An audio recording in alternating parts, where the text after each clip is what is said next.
Hi, George. Welcome to the Discussions podcast. Well, thank you. I'm glad to be here. I am honored. I think that your work is absolutely amazing, and I cannot wait to just dive into all of your knowledge and share it with our listeners. And just to give an introduction to our listeners on the man that is George Mumford, you earned a master's degree in counseling psychology and began working in stress reduction programs. And then Phil Jackson, then coach of the LA Lakers, brought you in to teach mindfulness to players like Kobe Bryant, Michael Jordan, Shaq, um, big players there, and people that I, of course, have followed my entire childhood and adulthood. And you wrote The Mindful Athlete Secrets to Pure Performance, where you blend your personal experiences with insights on mindfulness, flow, and peak performance. Like I said, I'm excited, George. I'd really perhaps like to start with how you even got into sports. Yes. So, just a little correction. That was I actually started in with Phil in 1993 with the Bulls. Okay. Yeah. So we won three championships. The 5 years I was there with him with the Bulls, we won 96, 97, 98. He took 99 off, and then 2000, 2001, 2002 is when we won the first three with the Lakers, and then the last two were 2009 and 10. Now that's an important So correction because the Bulls, yeah, yeah. No, that's forgive my okay. French, kicked ass. Yeah. But that's okay because the 90s. That's a minute ago You're in telling me. geographical in geological time. Not even a minute. It's probably a millisecond. So that being said, thank you for that correction. How did you get into sports in the first place? Were you just Yes. a child athlete? Yes. Well, I've been around for a minute, so it'll take forever to go through the whole litany. But I was a aspiring athlete in college. I wasn't on a athletic scholarship. I was on an academic scholarship, but I was going to walk on to the basketball team in my sophomore year, and that's the year Dr. J and I roomed, and we were going to play on the team, and I got injured, and that ended my career. And in basketball. So I just went through a whole bunch of stuff. But anyway, fast forward to 1993, and I was working at the medical center at UMass Medical Center in the stress reduction and relaxation program. Now it's referred to as mindfulness based stress reduction uh, process. And I think it's called the Center of Mindfulness now. But back in the day, I was working with people who would come to the clinic or with chronic pain, all sorts of things. In those days, it could have been from cancer to your HIV. Just the folks that traditional medicine wasn't really able to help, and so we brought in this mind body connection where taught people how to take responsibility for their health care and then change their lifestyle. That's how I got into it because I was addicted to pain meds and illegal drugs. And then I discovered I had chronic pain, and that's how I learned the process of learning how to deal with my pain in a way that allowed me to access my masterpiece within the whole mind body process and understanding how awareness and self-regulation had a lot to do with self-mastery, or getting to a place where it didn't really matter what happened to me. I always had a choice on how I respond, and actually that choice of responding in a way where we don't just survive, but we thrive. I find it very interesting to hear that back then they were talking about that mind and body connection when it comes to reducing stress and healing. When you think about it, it's only come into the mainstream these past few years. Yes. Why is that? Why that delay? Well, it took a long time, as you recall, when I started working with a lot of those teams. There were certain words like spirituality I wasn't able to mention. So when you think about it, like my book, The Mindful Athlete, came out 10 years ago, And around the time it came out, I feel like I was let out of the closet, the proverbial closet, because I could talk about this stuff, whereas before I was the secret weapon or I was Phil's friend. They didn't really want to call me anything.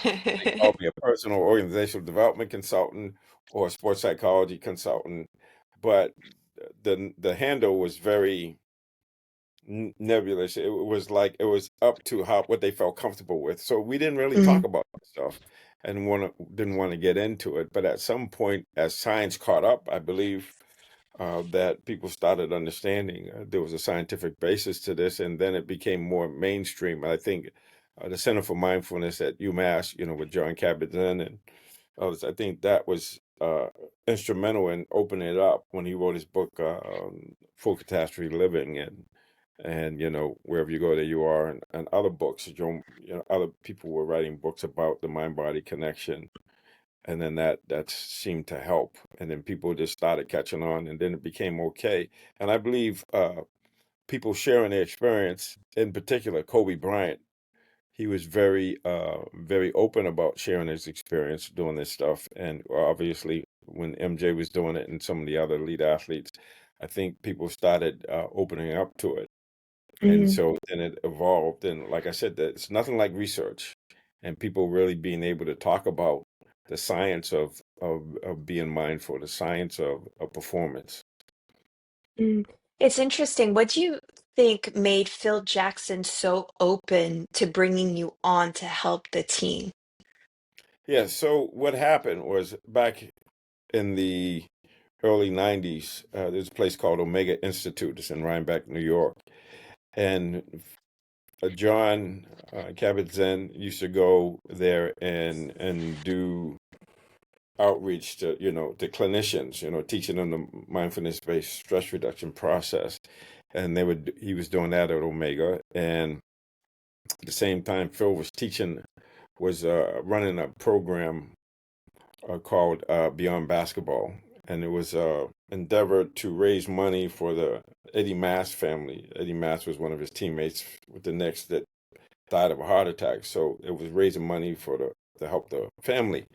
And so they used to hang out there, and Phil's ex-wife, June, was actually, I believe she was taking because she was a social worker, she was taking a course with John, and they got to talking, and Phil wanted somebody to come in and teach the guys how to deal with the stress of success, because this was 1993. They had just won three championships in a row, 91, 92, 93.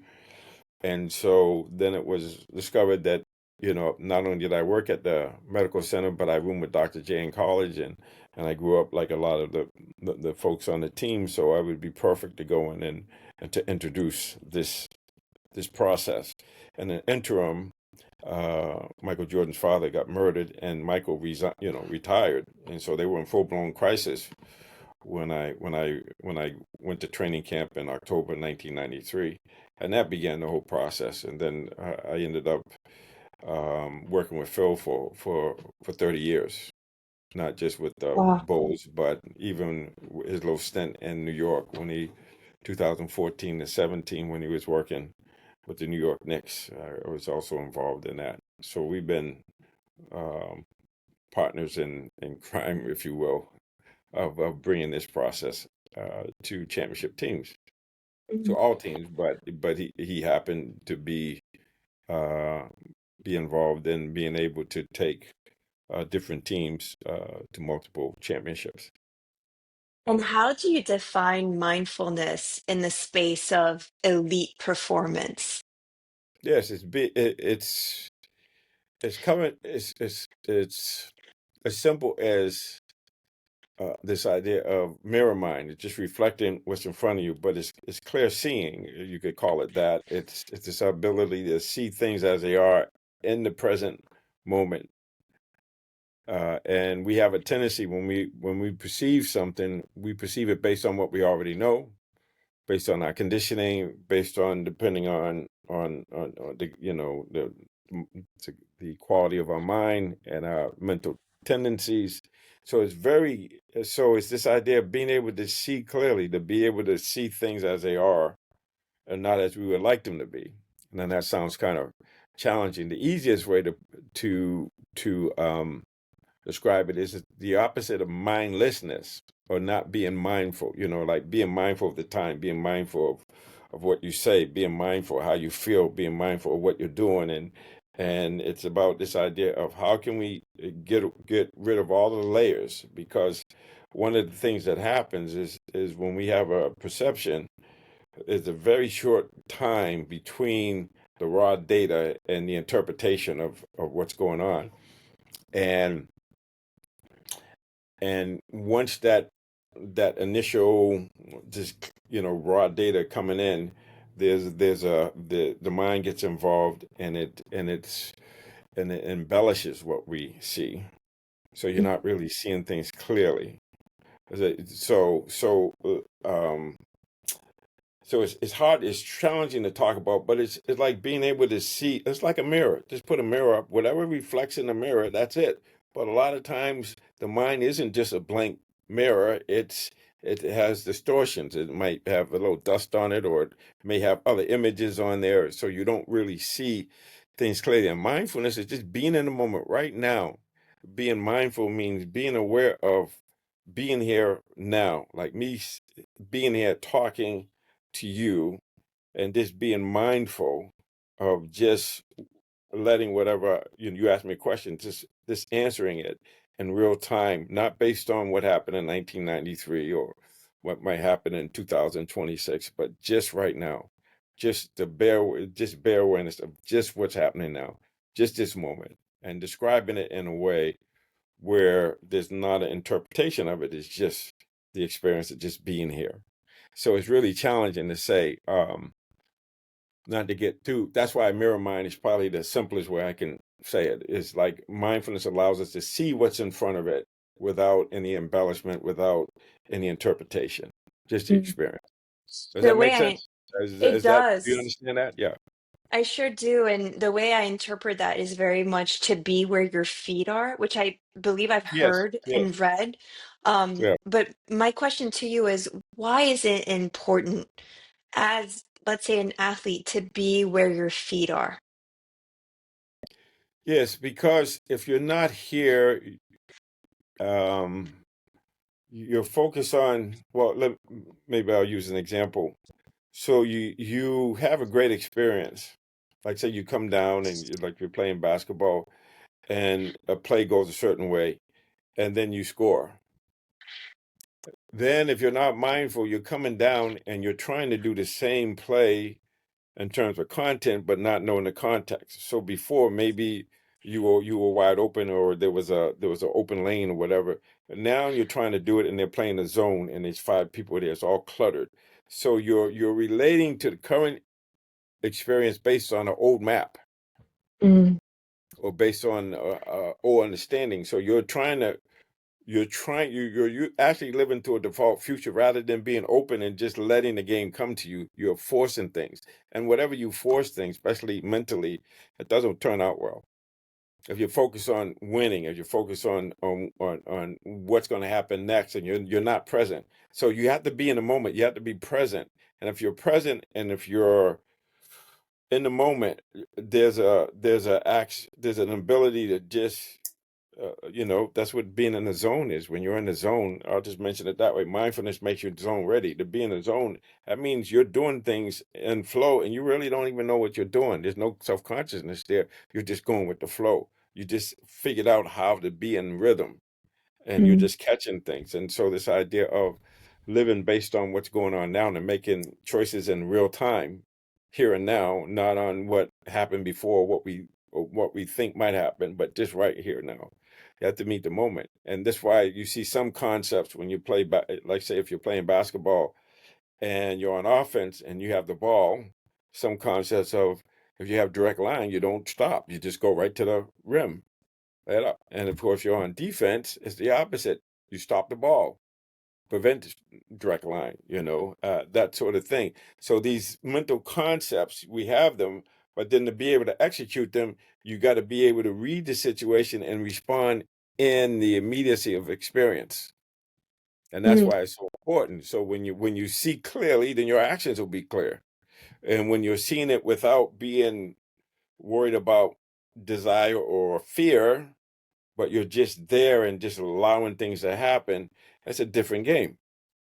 Mm. And that's You the same with mentioned, life. So if you, and you know, when you play your best, when you're not thinking, you're just allowing your training to just express itself. So it takes mindfulness because you're in real time. You have clear goals and immediate feedback, and you have to adjust in the middle of that feedback. You can't be thinking about, well, what should I do next? And you can tell when people do that, that's not a good result. But when they're just taking what the defense gives them, or then they just go, okay, you got direct line, just go. Don't want to play. You don't stop and pull a ball. Just go right to that's it, direct line, that sort of thing. But that's a read. And if you're really good at what you do in performance, you got to read not only what the environment is doing, but how you're doing. If you're trying too hard, how do you relax? If you're too relaxed, how do you bring more energy in? So that ability to be aware, present moment awareness, and being able to adjust to it because you're seeing clearly and you have a goal and then you can adjust and adapt. So this ability of being able to self-regulate, have self-awareness, but self-regulate. How do you change, what do you need to think or feel or be, how do you need to behave in order to achieve your goal? So if you're going in there and if you're too uptight, then you got no rhythm. And if you're too lax, then you don't have a sense of urgency. That's different. So you have to be mindful of that. You have to be mindfulness. It just reflects what's there. That's all it does. But it's challenging because most of the time we're seeing things based on what we already know. There's not this willingness to see things in new and fresh ways, which is actually a flow trigger, novelty. so I love that you are mirroring sports to life because I'm a big believer of that. And that's what we try to do at Growth to Mindset a lot. And you mentioned flow. There's so much talk about the flow state right now. Hmm. Do you mind explaining what the flow state is, please? Yeah. So if you're driving down if you're driving on a high, on a street, like a long street, it could be a New York street or whatever, and there's 5 traffic lights, and for some reason every time you get to the traffic light is green, and you don't have to press on the brake. You can just keep moving forward, or you're in a river and you get caught in the current. The current is just taking you to where you want to go. There's no effort. It's like effortless, and but at the same time, there's a there's there's this ability to think and act without a hair's breadth in between. You're seeing things, boom, and you're just acting. It's like, so it's effortless effort, but you're expressing yourself in ways and your efficiency. And there's a understanding of what's happening, so you kind of know what's going to happen. You're seeing things, and you actually are slowing down time so that you're not sped up. You're actually just allowing things to happen. So you get into that, and there's different ways of talking about this flow triggers. Or I mentioned a couple like novelty, complexity, unpredictability, which is pretty interesting. Unpredictability, but also curiosity, passion, and purpose. But it's really, we talk about the challenge skills balance. Like your challenges are high, but your skills are high. And then when you get into flow, it's like you have to be challenged. You got to be out of your comfort zone to experience it. You can't, and so to be able to, so it's something that's challenging to talk about, but people know it when they see it. And the way you get into it is you have clear goals and immediate feedback. That's why I'm saying the mindfulness is instrumental in being able to see, well, you're trying to ease off a little bit, or there's no space there, but the offense is, like they're coming up. So I'm coming down and I don't know what I'm going to do. I have the ball and they close out on me so that I don't shoot the three.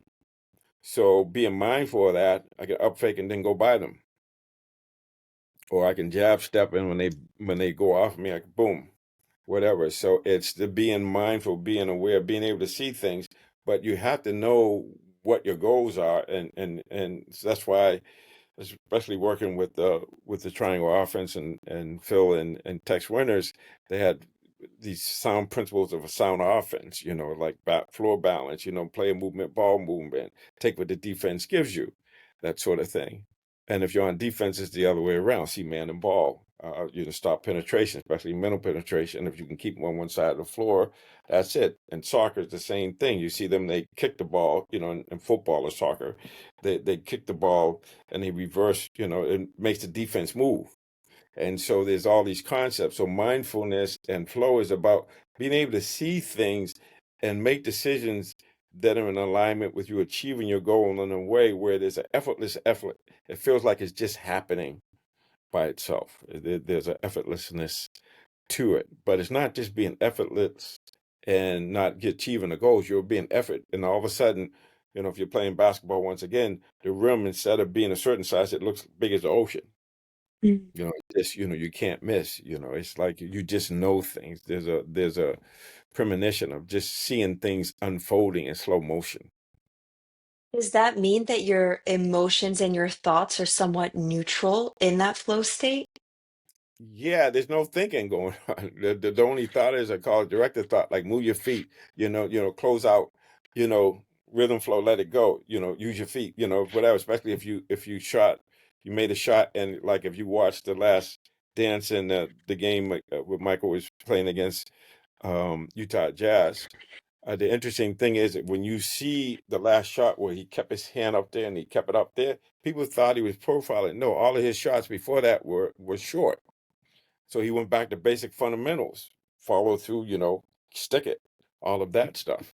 And so, but that's the read. Okay, my shots are short, so that means I have to go back using my legs and keep my elbow in and sticking it, but shooting in the rhythm and the flow, not just getting in your body and rising up. And so Mm. you can see it. You can see it. A lot of times you can see people when they're in flow because they're tuned in. They just seem to be in their body. Their mind, body, and heart and soul are all in alignment, just going, moving as one. I mean, I love that. And as a an overthinker, I'd love to get into the flow state sometime soon.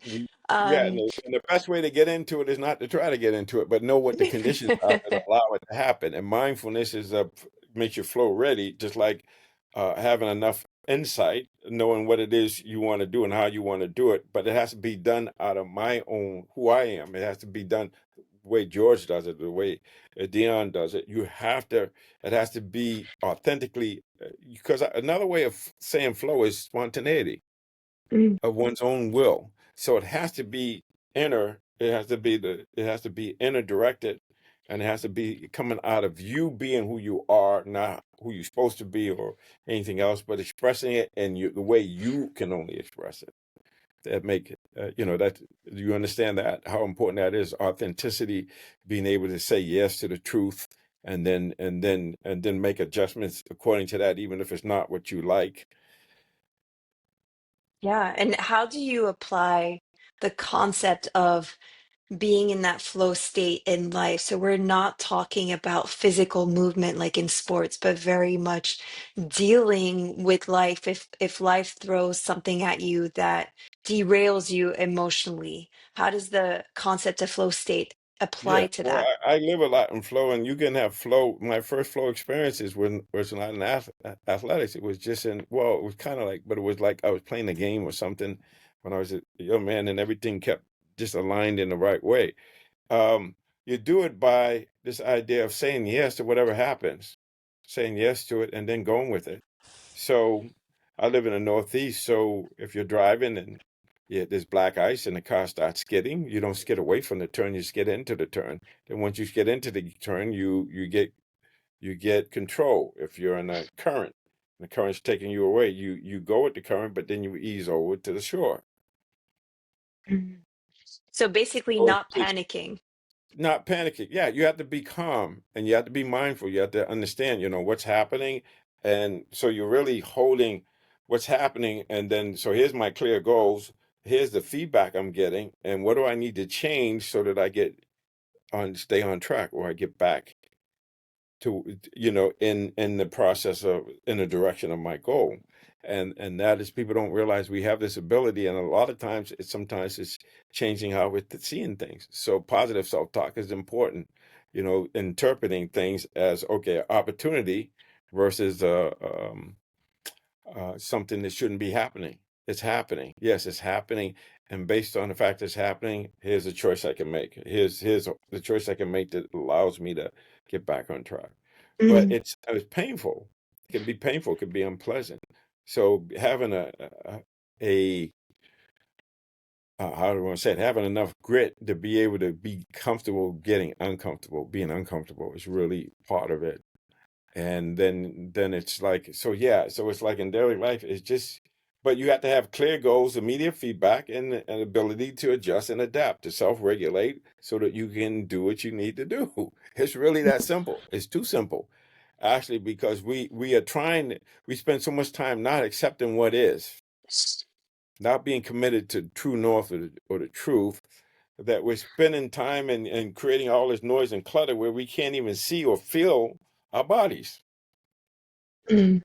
And so the whole thing is about be still and know. Just be in the eye of the hurricane. Just ask the question, how do I do this? I can't tell you how much uh with the with the technology changing and everything. Sometimes like for me, I used to get lost a lot. My sense of direction is not that good because I'm trying to figure things out.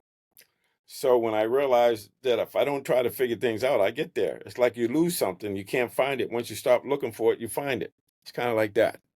It's like, but you have to get out of the way and just be open to whatever is and not be in a hurry and trying to get the answer before you even get the question. So when you had MJ and Kobe Bryant in front of you for the first time and you start explaining these principles, what was their reaction to this? Your reaction is, okay, you, the reaction is, I want more. This is the edge. This is helping me. This is what's helpful. The reaction is, so I talk about it in my books. I talk about Kobe when it was my first year. It was 2000, and I forget what game. I don't know who we were playing, but he was warming up for the game. And my observation of him was he was trying to score 35 points on each shot. That's just a metaphor, but you get what I'm saying. Yes. And so I usually don't say anything to them during the game day, but I had this impulse. Maybe I was in flow, and it said, "Hey Kobe, the best way to score is not to try to score." So, whoa, what does that mean? So he had 16 points in the first quarter. Try not to score. So let's break that down. So basically, what happens is we see things linearly, and he's saying, I want to score 32 points this game. So the first quarter, I only have 2 points. So then the second quarter or the next play, I'm trying to make. So when the next quarter comes, you only scored two. So you got to make up six plus the eight. You got to score at least 14. So now you're looking for scoring opportunities and you're limiting yourself to 32 points versus staying open and just taking the game as it comes and just being willing to score. So now you have more. Now you created the wave function. The possibility function is just expanded to there's many ways to score if you just stay open to it and you're just being mindful and just observing, and then when the opportunities come, you just go with it.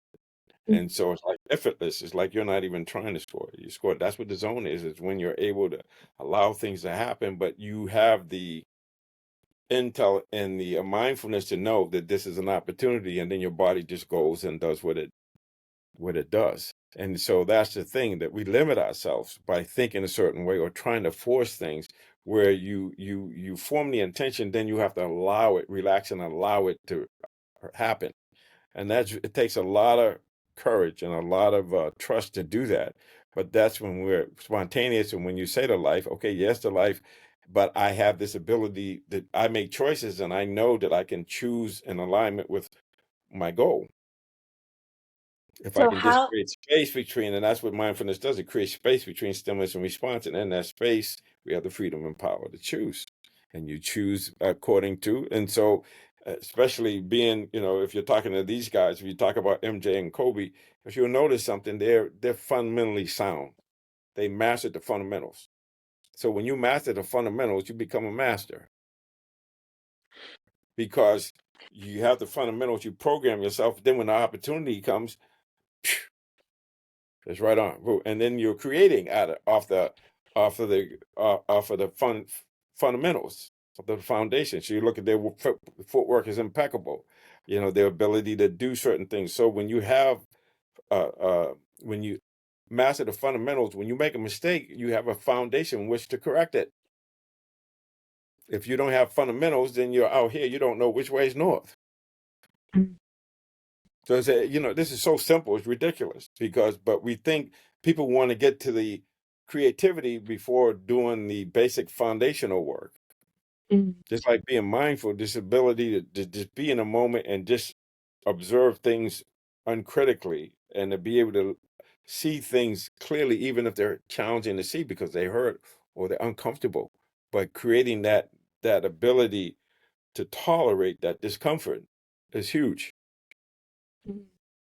So, how do you marry the concept of being, for lack of a better word, aggressive with setting objectives and working hard towards those objectives with the concept of basically you're saying to get to those objectives, don't don't get to those objectives. You see what I mean? Like if No, your no, no, no, objective no. is What? to Here's what I'm saying.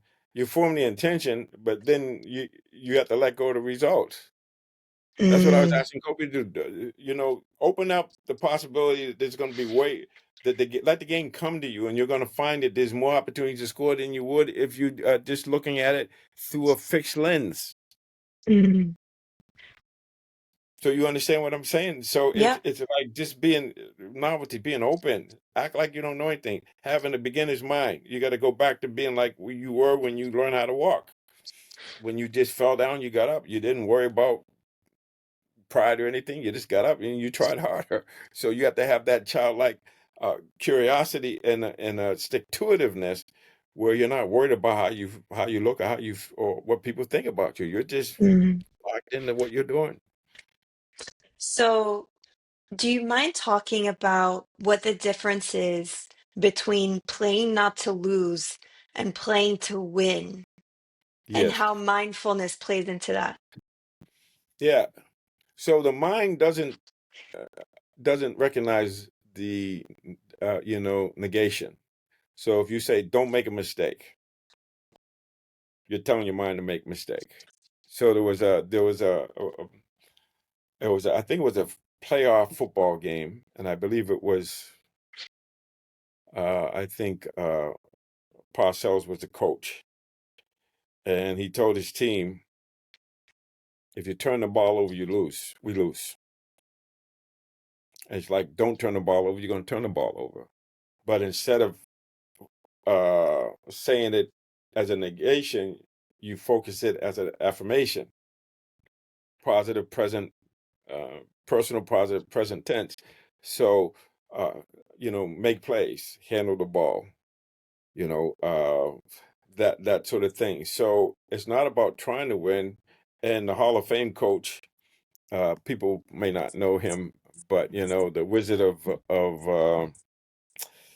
I forget the name of it, but John Wooden, the UCLA coach, he never Hmm. focused on winning. He always focused on being your best, playing, making the next play. So the idea is, if you focus on winning, then everything you do is kind of in the box, and then you're looking, okay, how am I doing? How am I doing? How am I doing? If you focus on how you're doing, you're not focused on what you're doing.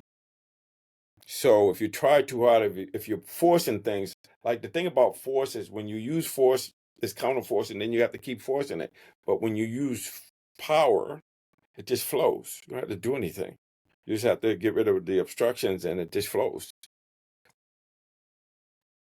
I'm trying to relate this to entrepreneurship because a lot of my clients are entrepreneurs, Yeah, and we always look at data, right? So yeah, we're looking at how we're doing all the time. yeah. So the data is just feedback. Just like you make a mistake, it's feedback. Hmm. But we don't just look at it as feedback or data. We look at it as I'm not good enough, Mm. or I have to make a play, or I have to offset this mistake by making a big play. So now you put more pressure in the system, and we don't perform well under all of that self-imposed pressure. There's enough pressure without you having to put more pressure on yourself. And so the thing is just to read the data, but understand the principles involved. It's always principle-centered living. It's like principles are universal, timeless, and self-evident, so they don't change. If you wanna win a golf match, you have to have less strokes. It's just really simple. Mm. So you understand what I'm saying? So you're an entrepreneur and you're in the unknown and whatnot. Well, if you interpret that anxiety as a reflection that you're not good enough or you're not competent, that's different. But if you can see that anxiety as excitement that you're getting closer to your goal, that totally changes everything. So it's a mindset. Is it half empty, half full? Is it a roadblock or a stepping stone? And so, how do you do that? You say, okay, what is the data telling me? I used to work as a financial analyst for 16 years. So, I know a little bit something about forecasting and being able to read that, use data for managerial decisions, making better choices. So, it's telling you something. What is it telling you? Then you need to adjust or adapt to it. But if you have a preconceived idea how things should be, then you're not going to be open to the data. Mm. And if you're if you're an entrepreneur, there's going to be a certain amount of time where you're not making money, but are you achieving your goals? So you have a goal. So the shortcut is, who do you need to be to do what you want to do? So if I have this idea, I'm a certain way, then you're locked in. You got to be able to reinvent yourself or change what you're doing so that you get what you want. But we get identified with our thoughts and what we do and whatever. But the people who really thrive are the ones that are always being themselves and reinventing themselves in real time based on where they say they want to go. That's why I say if you want to do something, you got to be a certain way to do it. And so people want formulas. I'm not giving you a formula. I'm saying the formula is not. There's no formula. But what's really important is the awareness of what you're getting and the willingness to change and adapt so that you stay in alignment with what are the principles involved in you achieving your goal. So you have a goal, but then the process to get you there, that's what you focus on. You don't focus on the outcome. You focus on the moment to moment increments. And the guy, he started this whole, they used to have, you have all of these, like Audible, and you have these motivational speech talks and whatnot. His name was Earl Nightingale, and he wrote a book called The Strangest Secret. And you know what the strangest secret is? No. We become what we think about. Mm. And so he said that his definition of success is a progressive realization of a worthy ideal or goal. So it's a Okay. progress today. You're making progress each day. So instead of looking at the end result or the mountaintop, you okay. Journey of 1,000 miles begins the first step. And am I moving in the right direction? Is zigzag? I go off. I come back on. But today I got better. So progressive realization. So you're not waiting. People say if I win the championship, I'll be happy. No, the research says you're happy first, and then the achievement comes. So that's what I mean. So it's moment to moment, taking care of this moment sets up the next moment. This is where the mindfulness, just this moment, you're making progress. You're getting better. You're getting better. You're getting better. And you just got to stick with it. Is there So is that, an you understand what I'm saying? Did I answer your question? Absolutely, you did, and more. And is there an athlete that you didn't work with or haven't worked with that you wish you had? There's a whole ton, a lot of them. uh, um, that's interesting. Because I probably don't look at it that way because my experience is it's not for those who need it, it's for those who want it. Mm. Just like recovery, you can't make somebody do something, but there's athletes that I've worked with and athletes, I'd say when I see them, like there was one in particular, it's not. that I need to work with them, but I wish they had the process of being able to be mindful, clear goals and immediate feedback and making adjustments and learning from their mistakes. So there was this one young lady, it was during the Olympics, and she was in the lead and she turned to look would see where other people were and she ended up losing. Mm. Because don't When look she was back. racing? I was in the middle. It was like in the last couple of meters or whatever. And that happens all the time. You have somebody, you just lose focus or you start thinking instead of just being. You can't, when you're thinking, it slows you down. I had this if I go on my walks around my little cul-de-sac, if I'm thinking, my time is slower.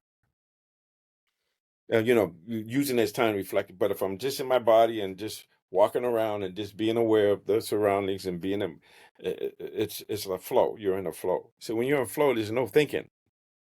It's Mm, just being. But you're getting feedback, and then you might have a thought like move here or do this, but you're not lost in thought because when you're thinking and you're in your body, then it's disrupting the flow of your body moving. mm. Now, with all this knowledge that you've given and that you have within you, does that mean that you are able to apply it in your own life, Yes. no matter what? Yeah. Yeah. I'm being a message. I'm in flow a lot. And that's because I understand it. But if you want to learn something, you teach it. Mm, So I'm mm, teaching it. mm.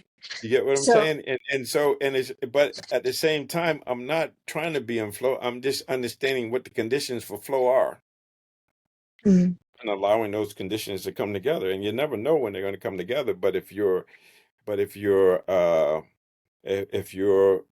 embracing novelty and complexity, and I'm comfortable with unpredictability, I don't know what's going to happen, but I know I have the choice. I can make a choice about it. And if I have a idea of what it is I want to do and what the idea, what my well-defined outcome is, then I probably have a good shot at achieving it. mm. But I got You've, to stay in the moment. I can't get ahead of the moment. You can kind of look and say, okay, you can kind of see down the road, but then you got to get back to where you are right now and focusing on what you're doing. Then the next thing, and then before you know it, it's happening by itself. mm. And you've talked so openly about your past struggles with addiction. At what point in your life did you really lean into mindfulness? Yes, well, I think I've been leaning into it the whole time, but when it really, in fact, I really needed to lean into it is when I discovered I had chronic pain, specifically migraine headaches and lower back pain. I was injury prone, so I had a lot of physical pain. And it wasn't until, when I took some courses, stress management and stuff like that, and I learned about mindfulness. And what I discovered was I'd had this story saying I was in pain all day yesterday because you identify with the pain and then you just focus on it. And then when I started being mindful, I noticed that there were moments where there wasn't pain because the pain always changes. Nothing stays the same. And so it arises and fades away. And so then when I started noticing pockets of no pain, that grew. And then my relationship to pain, not even calling it pain, but just, okay, sensation. Is it pulling or twisting or whatever it is, and doing it that way. But it's when and then the other experiments, I would do experiments all the time, like when I got clean, because when you're a drug addict and alcohol, you don't take care of your dental work, you don't get cleanings and whatnot. So I had a lot of dental work that I had to get done. And so anytime I went to the dentist and they put the drill in and you hear the drill, and I was clenching and I was relating to the pain that I had in the past, instead of, and the more I could just look at it and come back and know, oh, it's just a little pressure. Mhm. So it was the memory of the pain from the past that was happening now. And even if there was pain, if I could just let it be there instead of having agony on top of the pain, where I get into that pain. I get into that pain thing. That like Murphy's law. Whatever's going to happen, this bad is going to happen because I'm actually inviting that. I'm in that consciousness instead of realizing, oh, in this moment it's just a little pressure, and even if it's pain, it's just a little bit, then it stops. But that's different than being mindful of what's happening now versus the memory of the previous pain coming in, and now I'm not in the moment. I'm in the experience of remembering past Mm. pain. Is there an exercise that our listeners can do to help them be more present in the moment? Yes, there's all sorts of apps and whatnot, but the reality of the situation is being aware of breathing in and breathing out because your breath is always there, and being aware, like right now, if like if you're sitting. We do sitting and breathing a lot, but we're not conscious of it because we're in thoughts about other things. But if we could just direct our attention, and when you think about, like just here, I put my hand here. If I just think about my palm and my sternum, my attention goes there, Mm.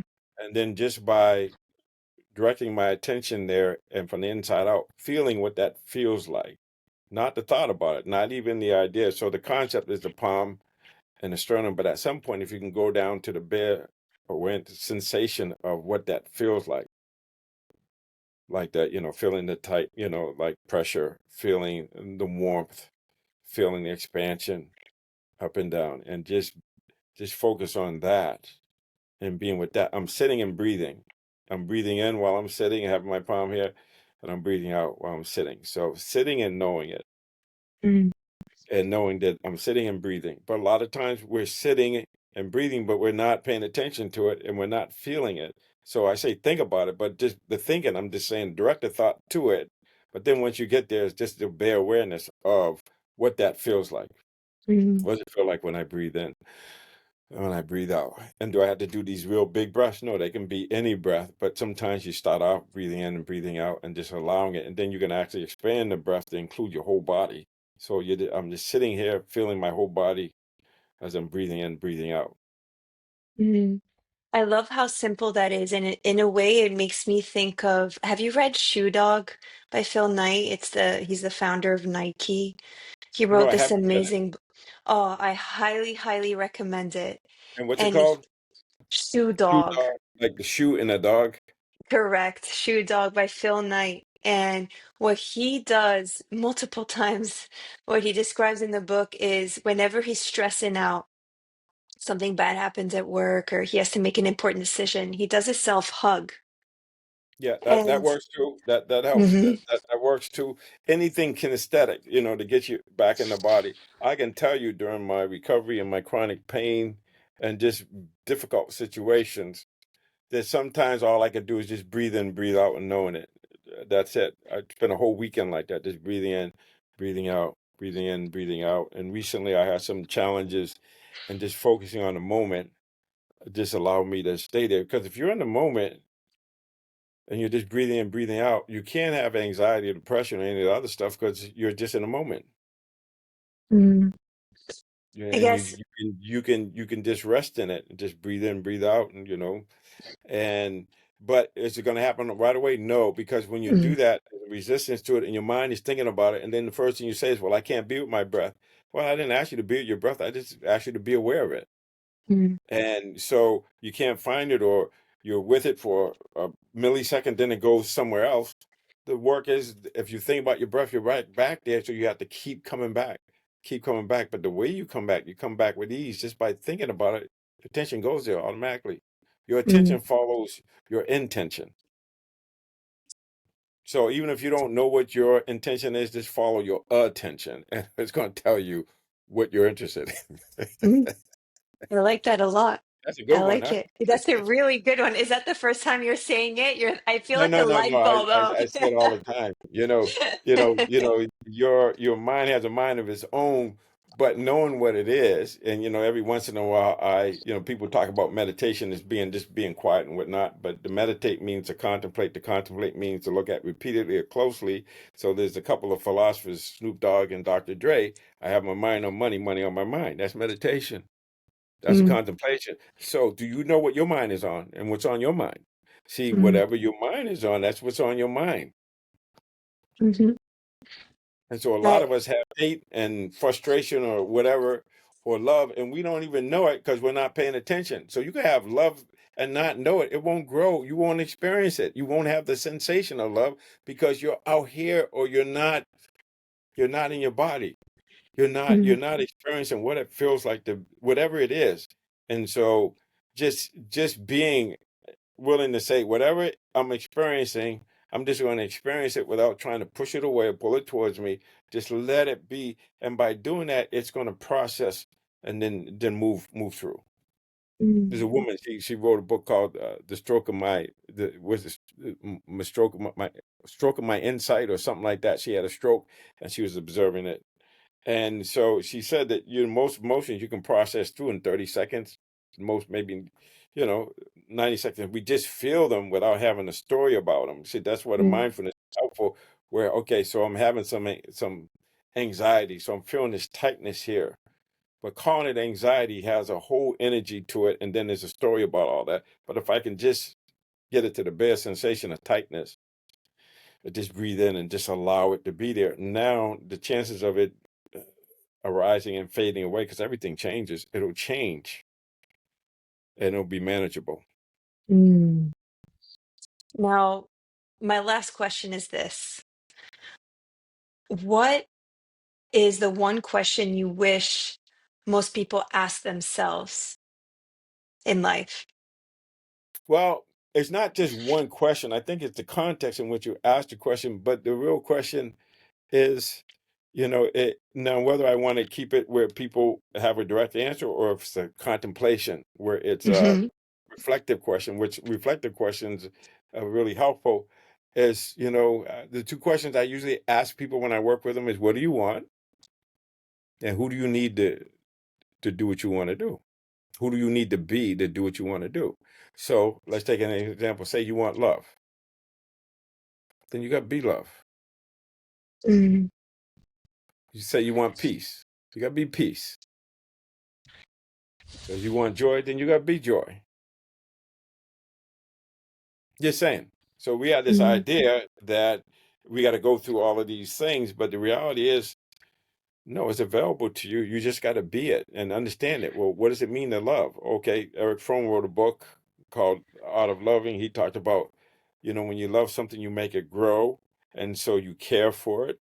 You respond to the need of it, whatever it is, or a loved one, and respect, accepting it as it is, not trying to make it into something else, but embracing it as it is. But you have to have the knowledge. I have to know how to care for myself, how to respect myself, how to respond to my own needs, to be able to have the self love. And so when you love something, you care for it, you make it grow by understanding, what does it need? And am I trying to make it into something other than what it is? And so, for me to love you, I'd have to for you, have care for you, see you as being lovable, right? and and being loving to you for no reason other than being loving to you, because that's what I said I want. So all I give is given to me.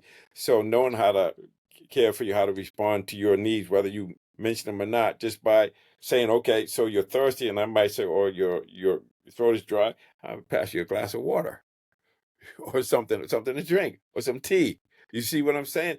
But mhm, but I'm not trying to make Deanna into anybody other than who you are. In order for me to allow you to be who you are, I have to get to know you. I have to get to see you and see how you respond to things and what you're interested in. Ask you, well, who are you, where you're going, or whatever. But the question is, what do you want? That's the main mm, thing. And assuming you can get anything you want, what do you want? And some of us, and I mean, to me, the most important question is, who are you and why are you here? You have a unique, so your job, as far as I'm concerned, my job is to know myself so I can be myself, so I can express myself, so I can share myself mm. for the highest good. but I can't be somebody else. I can only be me. But the becoming of me, that's a becoming. So I have to be inside and listen to my heart, follow my bliss, listen to who am I? There's a still small voice that tells you when you're on the beam, when you're off, and you know when you're being authentic. That's the whole thing, being who you are. And that means evolving and getting to know yourself and ask yourself, well, what do I want? When I do this, how do I feel? And am I here for me, or am I here for others? Or can I know that I and the other are one? And that Mm. maybe by helping you, I'm also helping myself. I love how simple these questions are. And if I'm sure I'm gonna listen again and again to this podcast episode because there's so many takeaways from it, and they're so simple. It's like going back to basics, and that's really what I want to do with growth to mindset too. A lot of, for example, our imagery is black and white. The music we use is old school hip hop. To me, that's going back to basics. There's none of these fancy things like colors and effects and the autotune, and old school hip hop is just a simple beat with really cool rhymes that are basically poems. Hmm. So for me, this whole conversation really plays into what I believe in, which is coming back to basics. And that in itself, just like saying, be where your feet are, that's coming back to basics. Putting that hand on your chest, listening to your breath, feeling your breath, that's coming back to basics. And Wherever you are is called here. I love that. Exactly. Wherever you are is called That's here. yeah. That's from a David Wright White poem called Lost. And he talks about it that way. But that's the Mm, thing. Once again, the basic fundamentals. What does it mean to be a human being? What does mm, it mean to be alive? And maybe the whole idea is to experience life, being fully alive and being fully self-expressed for the greatest, for the highest good, or mm. something. You get what I'm saying? So just be here now, and just and I say this, I'm trying to figure out how to put it in the affirmative. But if you really think about it, right now, there's nothing wrong. What do you mean? Just what I said. Right now, there's nothing wrong. Just breathe in, out. Right now, there's nothing Mm, to fix, nothing wrong, but just to be, mm, just to smile, just to listen. And so, the best thing you can give to somebody love is to listen, be attentive. Once again, remember I said the care, responding. If you're not paying attention and seeing them, so if you see somebody and they're sad, say, "Oh, what's wrong? What can I help you? What do you need?" That sort of thing. You understand what I'm saying? So mhm, you're extending yourself. You're getting out of yourself. I call it, one of my Georgisms is, the best way to forget yourself is to forget yourself in the service of others, to mm, find yourself, forget yourself to find yourself. So by me being interested in you and seeing your masterpiece, seeing your light, and just responding to you in the way you could be, rather than responding to you as, well, she's this and that, and putting you in a category. No, I'm looking at a masterpiece. I'm looking at a divine spark. And by doing that, I'm also seeing the divine divinity in myself. mm, But just be loving and to be aware. So it's listening to you. Well, what does she need? How can I listen so I can bracket my self-interest and put it over here and just be fully open to what you're presenting. mm. Your Georgisms are quite powerful. Yeah, they're downloads. I don't know where they come from. It's like, well, one thing, maybe I'll share this. This is I feel like this is the power. When I come out of that, I call it the eye of the hurricane, or that silence in us. When we access that, there's a creativity and a wisdom that comes out of it that we can't imagine. So those Georgisms, they're downloads. They're just, I'm just a vessel that love or whatever. It just expresses itself. But having the intention and saying, how can I help? How can I serve? And that's what worked for me. When I got, especially in recovery, I learned very often it's just to get out of my stuff by helping somebody else. It's just by helping Mm, somebody else, I'm helping myself. But to me, it's one of the principles that we have to get beyond, is this illusion of separateness. I and the mm, other one. So we are all connected. And every once in a while, we get beyond that, like 9/11, the marathon bombings here, where you see people running towards the explosion, running into the building instead of away. Because there's a Mm, part of us that gets beyond this separation and say, I or the other one, I have the movement of the heart, I have to help, I have to see how I can aid, I can come to their respond to their need. There's a need here. mm. That's beautiful, and I really want to thank you, George, for taking the time to speak with me. Like I said, it's an absolute honor, and I feel like I've learned so much, and I will absolutely be listening to this episode again and again, and I think our listeners will too. So Yeah, thank and you. and they can check me out at georgemumford.com, or if I got the YouTube channel and you Google me, Hmm. I've been around a long time. There's a lot of stuff here. But the main thing is just for everybody, what I want everybody to take away is there's some bad mofos. Everything they need to succeed, their masterpiece. Don't let anybody tell you who you are. Mm, That's your job. mm. Thank you, George. All right. And thank you. I appreciate the listening. And this is a tremendous opportunity for me to express myself. So that's awesome. In the service of helping others. So Thank thanks you, for that George. opportunity. Anytime, and you can come again and again and again Yeah, on and this I'll come. show. Just invite me. I'll show up. Especially, in certain occasions, like at some point, the next year is going to be the 10-year anniversary of the paperback version of the Mindful Athlete, and so Mm, I'm going to update it. What did I learn the last 10 years and implement it, and nice. be come out. So maybe that would be a good time for me to come back and we could talk about some of those things. Exactly. I love that, George. Thank you. Yeah. So the growth, the title of your podcast, that's what it's about. You're either in fear or you're in love. And when you're in love, you're in the growth mindset. What's the lesson? What do I need to learn? How can I help? Just saying. Exactly. No, Exactly. no coincidences. I'm here for a reason. Thank you, George. I mean it. Thank you. Yeah, thank you too.